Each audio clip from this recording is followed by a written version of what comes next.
¿Cuántos se han deleitado cantando esta noche? ¿Cuántos han disfrutado decir: Señor, tú eres bueno, tú eres mi Dios todopoderoso? Cada palabra que tú declaras, estás honrando su nombre. Y Él se goza porque lo estamos diciendo como pueblo de Dios. Amén. Bueno, estamos con una serie de mensajes sobre lo que se ha pasado en el video, cumpliendo la misión. Estamos viviendo tiempos donde el ser humano se enfrenta a situaciones que golpean la razón y sacuden el alma, donde hay luchas sin sentido. Y nosotros no podemos ser indiferentes. ¿Saben? Muchos decimos: tenemos a Cristo en el corazón. Si está en nuestro corazón, tenemos que ponerlo en acción. Y entonces no podemos quedarnos solo mirando lo que ocurre, sino debemos actuar por los demás. Y Dios sigue manifestando su amor por la humanidad. Y Él no quiere que nadie se pierda, sino que todos procedan al arrepentimiento. Y miren, todos hemos pasado esta situación en donde alguien batalló por nuestras vidas. Yo recuerdo que cuando yo aparecí aquí en la iglesia y muchos decían: yo estaba orando por ti, yo estaba orando, y decía: ¿para qué estaba orando? Mira lo que me han traído acá, ¿no? Yo quería seguir en el mundo. Pero uno no entendía el propósito de Dios, porque Él estaba haciendo algo magistral para nuestras vidas. Por ello, el propósito de Dios es encomendar a hombres y mujeres que tengan pasión, no solo por la oración, no solo para adorarle, cantarle, sino también que tengan pasión por las almas perdidas. Que rompan esos patrones de indiferencia, que rompan esos patrones de legalismo, que levanten un deseo ferviente de hacer conocer las buenas nuevas para aquellos que no tienen esperanza. Y hay un pasaje que todos lo conocen, muchos lo han leído, pero para mí es magistral lo que Jesús enseñó, porque Él daba la cátedra antes de luego de darte la misión. Primero enseña y luego actúa. Entonces miren, Mateo 9, en el verso 9 hasta el 13, este es el relato. Pasando Jesús de allí, vio a un hombre llamado Mateo, que estaba sentado al banco de los tributos públicos, y le dijo: sígueme. Y se levantó y le siguió. Y aconteció que estando él sentado a la mesa en la casa, he aquí que muchos publicanos y pecadores que habían venido se sentaron juntamente a la mesa con Jesús y sus discípulos. Cuando vieron esto, los fariseos dijeron a los discípulos: ¿por qué come vuestro maestro con los publicanos y pecadores? Al oír esto, Jesús les dijo: los sanos no tienen necesidad de médico, sino los enfermos. Id pues y aprended lo que significa: misericordia quiero y no sacrificio, porque no he venido a llamar a justos, sino a pecadores al arrepentimiento. Esta palabra me estaba graficando lo que Jesús quería enseñarnos a todos los que vendríamos después de sus primeros discípulos. Pero esto se lo encargaría a los primeros discípulos. Y aquí muestra enseñanzas prácticas para cumplir una misión no simple, una misión cualquiera, es una misión de amor al que ha sido despreciado, de aquel que ha sido indiferente, que nadie se fija, que nadie lo mira. Y es ahí donde podemos ver cuando dice que Jesús, cuando pasó, vio a un hombre llamado Mateo. ¿Y qué le dijo? Sígueme. Entonces es el Señor el que hace el llamado. Porque en ese contexto, En este momento en que Jesús hace este llamado a Mateo, estaba en Capernaum. El contexto en que se desarrolla era una ciudad a la orilla del mar, que había mucho tráfico, que había mucho comercio. Y entonces Mateo se sentaba en un lugar estratégico. ¿Para qué? Para recaudar los impuestos, y a esos que recaudaban los impuestos les llamaban los publicanos. Ahora bien, es notable cómo Jesús muestra su amor, porque ese era el despreciado. Miren, aquí le hace el llamado a su nombre, le dice Mateo, pero se lo dijo en griego, porque su nombre en hebreo es Leví. En otras versiones van a decir Leví, pero es en hebreo. Y aquí en griego es cuando le dice Mateo.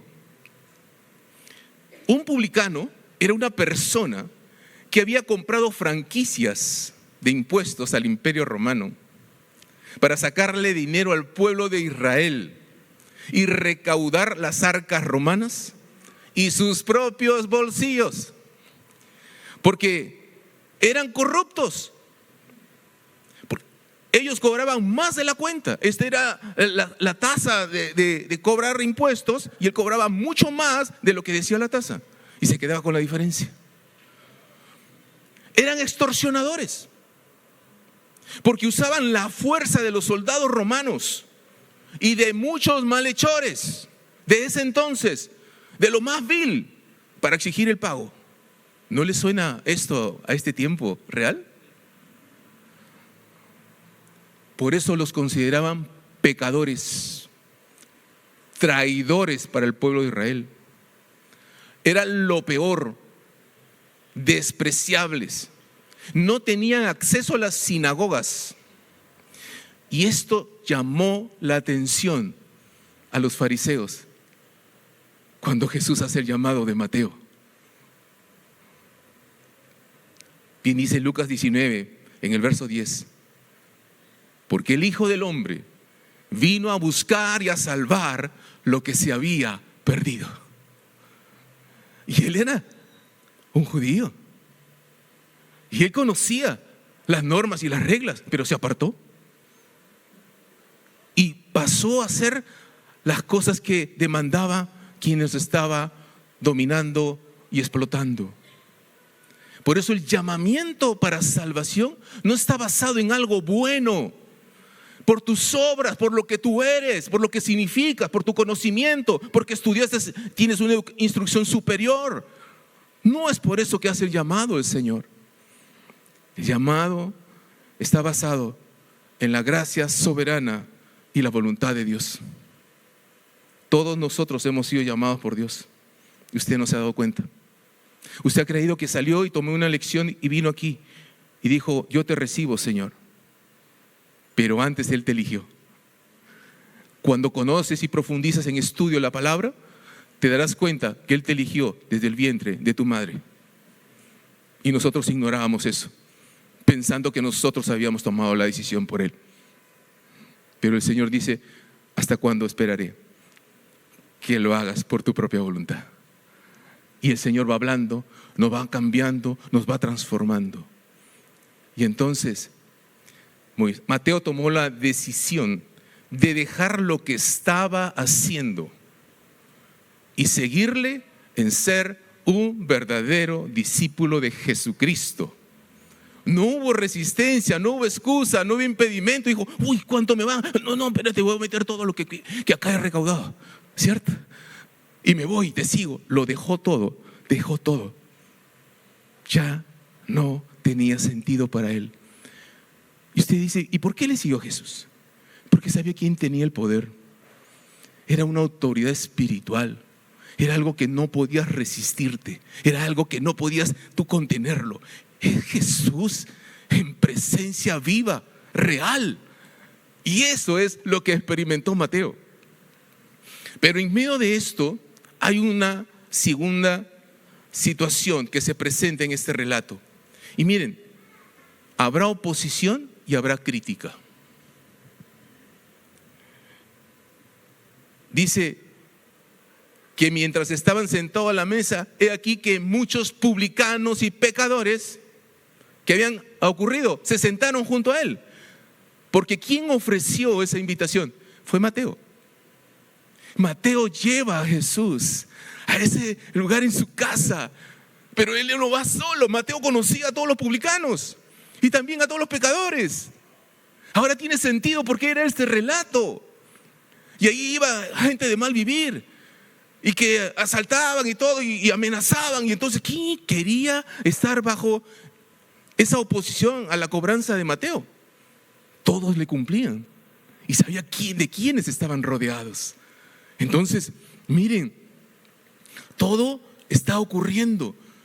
Que muchos cobradores de impuestos llegaron y se sentaron. No es que Jesús se sentó con ellos, sino ellos vinieron.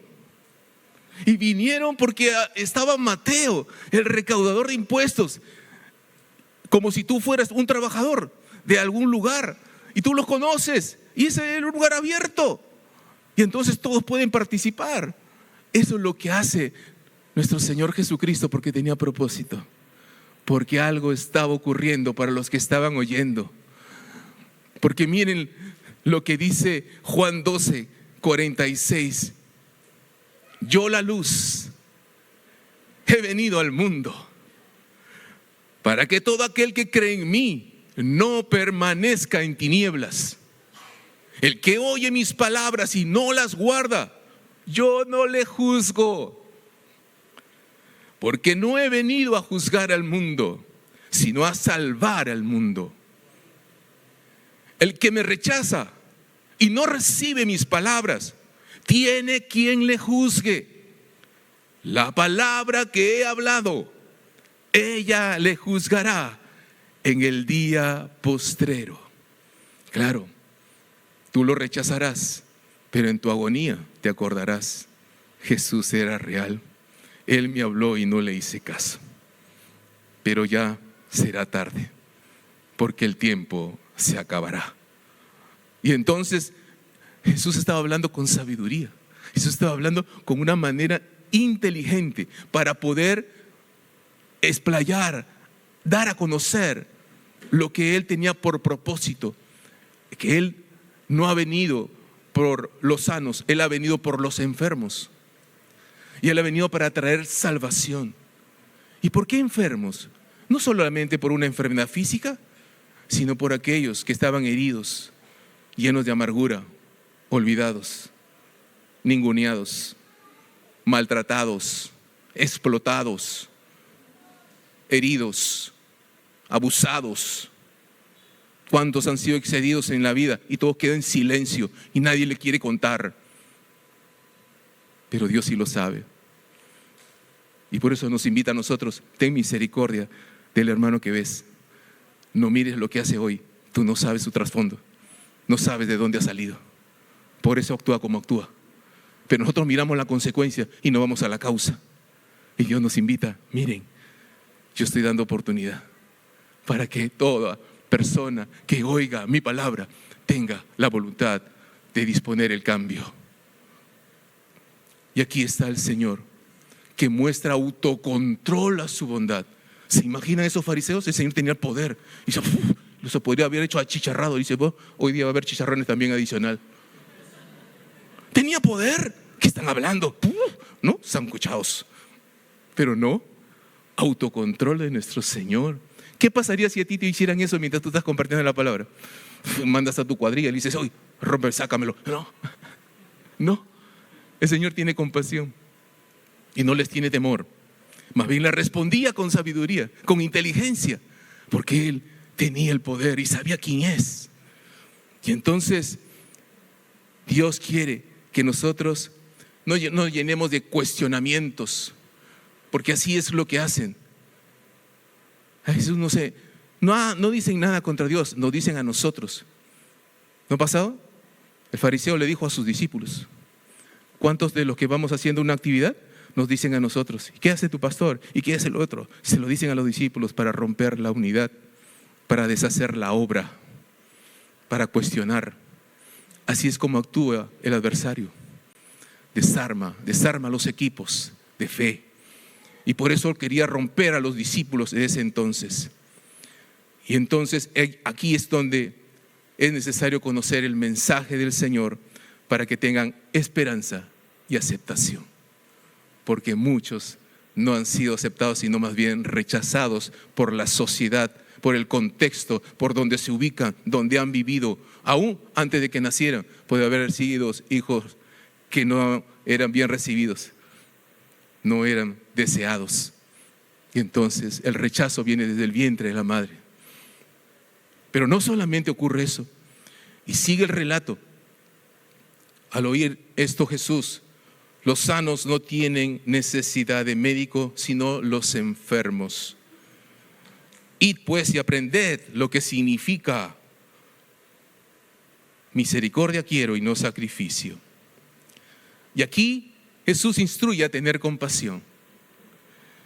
Porque Jesús oye las críticas, le hace saber que su misión no son las personas sanas, sino que la necesidad está en las personas enfermas del alma, enfermas del corazón.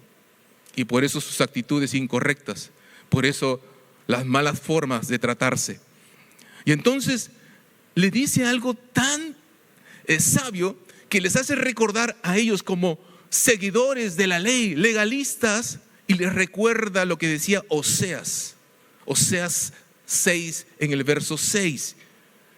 ¿Sí? Ustedes saben que el libro pituco de la iglesia, de la Biblia se llama Oseas, ¿sí? Oseas Manjas, ¿no es cierto? ¿Qué dice Oseas? Porque misericordia quiero y no sacrificio, y conocimiento de Dios más que holocaustos. ¿Qué hacían ellos? Sacrificio. Ese era el tiempo en que ellos practicaban supuestamente la redención, el perdón de sus pecados. Y ponían un animal, para que esto cumpliera la remisión de todos sus pecados.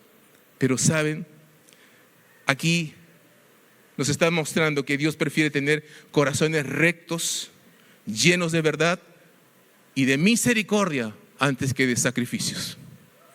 ¿De qué servían los sacrificios? Solamente eran para mostrar una diferencia. Yo soy mejor que tú, pero tú no haces nada de esto. Cuando Dios decía: ¿y qué tu misericordia? ¿Y qué tus actos? ¿Dónde está la verdad en tu corazón? Y aquí cuando dice misericordia, es no recibir el castigo merecido. ¿Qué merecemos? La muerte, el castigo, la ira de Dios, el infierno. Y eso es lo que señalaba Dios Padre. Pero Dios, a través de nuestro Señor Jesucristo, envía a su Hijo para darnos gracia. ¿Y qué es gracia? Es recibir un regalo inmerecido. ¿Se dan cuenta? ¿Y cuál era ese regalo? La salvación. Porque todos estábamos condenados a muerte eterna. Y Jesús envía esta buena noticia: ya no será eterna. Los que habían experimentado esa instrucción de Dios Padre, ahora estaban teniendo una nueva esperanza. Y esa era la buena noticia, que hay salvación y perdón de pecados. Glorioso nuestro Dios. Y misericordia, la manifestación del amor de Dios. Misericordia quiero y no sacrificio. Ese es el amor que el Señor está mostrando a la humanidad. Y estamos nosotros solo mirando lo que ocurre, lo que acontece. ¿Y quién les hablará? ¿Quién irá a decirles: hay esperanza en esto? En Lucas 4:43, algo les revela a sus discípulos. Pero Él les dijo: es necesario que también a otras ciudades anuncie el evangelio del reino de Dios, porque para esto he sido enviado. Jesús tenía clarísimo su propósito. No se iba a quedar solo con sus discípulos, sino seguiremos haciendo la obra e iremos a otras ciudades que necesitan conocer las buenas nuevas de este evangelio. y le da esa pauta y les hace conocer que su misión, su propósito de anunciar las buenas nuevas no solo llega en el aspecto local en donde se mueve, sino a otras ciudades. Y usted sabe que ir a otras ciudades lo hacían a pie. Era lejísimo. ¿Cuánto caminaban? Por eso los actos de servicio era lavar los pies de las personas.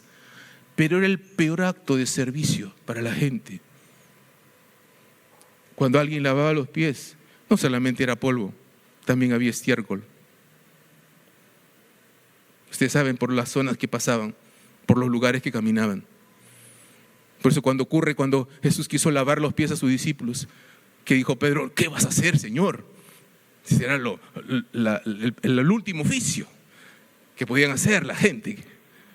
Pero el Señor le mostraba humildad. Yo lo puedo hacer por ti, porque he venido a lavar tu corazón y a rendir mi vida para amarte más. Y Jesús mostraba eso a sus discípulos y comenzaba a darle enseñanza práctica. Entonces los discípulos estaban siendo enseñados sin darse cuenta de lo que venía. Y aquí es cuando nos encomienda la misión por los demás. Cuando el Señor dijo, no he venido a llamar a justos, sino a pecadores al arrepentimiento. Y acá nos está mostrando que aquí hay un mandato. Y que Jesús tenía un propósito que no quedaría con él, porque él entraba al sacrificio. Él daría su vida. Él tenía que partir, él tenía que morir para volver a vivir. Pero tenía que dejarle el encargo a alguien. ¿Y quiénes eran? Sus discípulos. ¿Y quiénes siguieron? Nosotros, los que hemos conocido su palabra. Y hemos sabido quién ha hecho tal obra, con qué corazón. Y entonces termina este evangelio en Mateo 28, dándole una instrucción a todos que hemos visto por ese relato. Mateo 28, 18 dice, y Jesús se acercó y les habló diciendo, toda potestad me es dada en el cielo y en la tierra. Me está diciendo, tengo autoridad arriba y abajo. Tengo poder, toda potestad.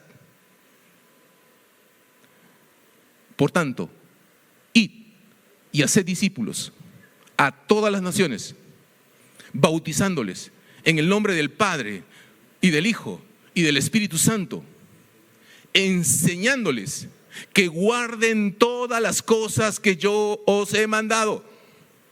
Y he aquí, yo estoy con vosotros todos los días hasta el fin del mundo. Amén.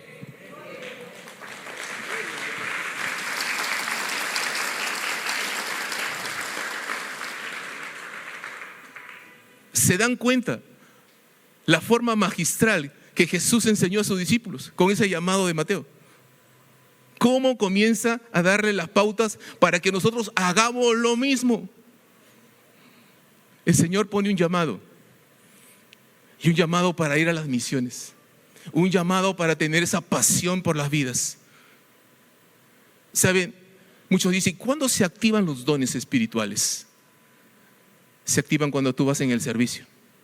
Pero no solamente porque vas en el servicio y los acompañas, sino cuando tú oras por una persona que está en necesidad, y todo lo que tú declaras, ahí sabrás qué don te ha dado el Señor. Y dará el don de sanidad, el don de poder y de autoridad para sobreponer cualquier adversidad. No tiene trabajo y encuentra un trabajo. Dones de poder se activan en la necesidad de la gente. Estaba recordando y viene a mi mente, teníamos nuestro grupo de intercesión, guerreros de oración, y nos invitaban a participar a muchos lugares, y íbamos a Piura y nos encomendaban cuáles son las puertas de entrada de una ciudad: aire, tierra y mar. Y entonces nos tocó a mí aire. ¿A dónde creen que fue? Al aeropuerto. Y uno dice, y acá estaba parado porque no podíamos hacer muchas cosas que se notaran ante los demás, y orábamos en ese lugar y ungíamos ese lugar. Pero hay alguien que nos acompañaba de la iglesia local. Y las personas que estaban en la iglesia local se les abrieron los ojos, aunque eran de una iglesia que no podían moverse en el espíritu. Fueron maravillados por el poder de Dios. ¿Y qué cosa veían? Que mientras declaraba, ay pastor, yo no era pastor, simplemente un simple miembro de la iglesia, un siervo de Dios, simple, común y corriente. Pero lo que estaba declarando estaba sucediendo y ellos lo veían. Vemos como unas aves gigantes, y mientras usted está declarando que se derriban todas las cosas que son opuestas a la voluntad de Dios, eran destruidos uno por uno. Y nosotros mirábamos y decíamos, glorioso Señor, porque las señales, las visiones son para los que no creen, pero a los que creen, le creemos lo que ya vieron. Amén. Y entonces tú dices, glorioso eres tú, Señor, porque estás derribando aquí potestades, todas las cosas que hay dentro de las prácticas de la hechicería, de la brujería, para que puedan ser libres la sociedad y toda la población, y pueda el evangelio llegar a su mente y recibir a Cristo en su corazón. Amén. Hubo otra ocasión y nos vamos a San Ramón. Y saben, todos los días hacían tiempos de oración, cultos. Y hermoso, decíamos, pero ¿por qué? ¿Cómo es esto? ¿No lo hacen solo los domingos? No, cada día. Porque ellos eran hombres de campo. Y unos tenían que trabajar y hacer sus cosechas. Y algunos podían una fecha, otro día, y el otro día no podían porque se dedicaban a hacer su negocio. Y cada día había que darles un mensaje. Pero el día que nos presentaron, usted sabe, ¿no? Usted llega, usted ya termina de llegar de viaje, cansado, se baña, se ducha y se pone otra ropa, ¿sí o no? ¿Por qué les menciono esto? Porque para mí también va de ida y vuelta. Dios va a tocar a esa gente, pero también nos va a tocar a nosotros que vamos. Y cuando fui, algo pasaba. Estábamos presentándonos, salimos en fila todos los que íbamos a participar en apoyo a la iglesia local, y de repente una hermana sentada lloraba y lloraba y lloraba. Nos acercamos, ¿qué está pasando? ¿Qué está sucediendo? Y decía, no, ¿tienes algún problema? No, no tengo nada. Solo que Dios nos había mostrado, mientras orábamos para que ustedes vinieran, Dios me mostró en visión quiénes venían. Y ahora los estoy mirando y son todos los que Dios me mostró en la visión, con sus ropas tal como ustedes iban a venir. Y estoy impactada y no sé qué hacer. Y para nosotros también estábamos impactados y maravillados, porque solo Dios es el que tiene la acción y toma acción cuando uno se dispone. Necesitamos tener esa pasión ferviente para adorar al Dios vivo, porque Dios te usará y serás instrumento valioso. No es porque tú vienes y te preparaste y estudiaste y tú tienes todo en la cabeza de memoria. No, eso actúa espontáneamente. Solo buen corazón, buen sentimiento. Y esa disposición es luchar contra aquellos que se oponen ante las críticas, porque recibirás críticas, recibirás oposición. Pero tú le has creído al Todopoderoso, al que vive, al que reina, al que tiene el poder para vencer toda enemistad, para romper todo problema familiar, para que caiga en toda situación de infidelidad conyugal.